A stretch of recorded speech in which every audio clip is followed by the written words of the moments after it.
শ্রীমঙ্গলের উদ্দেশ্যে আমরা বাইর হইছি।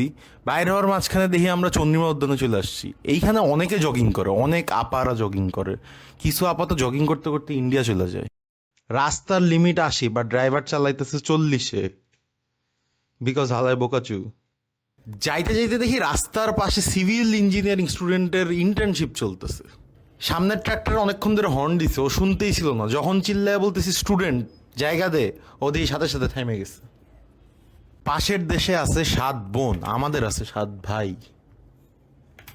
যাইতে যাইতে আমরা 1 নম্বরের একটা ব্রেকের জন্য থামলাম।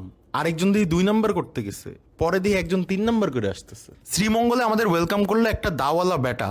পরে আমরা বললাম আমরা মোহাম্মদপুরের, এগুলো আমরা দেখে আসছি। পরেও সরি স্যার বলে চলে গেল। দাও থেকে আসলাম এখন লাউতে। লাউয়া ছাড়া এই জায়গায় মানুষ লাউ ছেড়ে চলে যায়। ছোটবেলায় যখন খাইতাম তখন অনেক ছোট ছিল, এখন আমার সাথে সাথে এটাও বড় হয়ে গেছে। সিএসসির ছেলেপেলেরা সেমিস্টার ব্রেকেও বাসের আশেপাশেই থাকে। সিআররা এখান থেকেই পার্সেল করে নিয়ে যায় টিচারদের জন্য। এমসিরা আজকাল এত বড় হয়ে গেছে যে ওরা অফিস দেওয়া শুরু করছে। এইখানে আমরা দেখতে পাচ্ছি বালের সাফিক্স।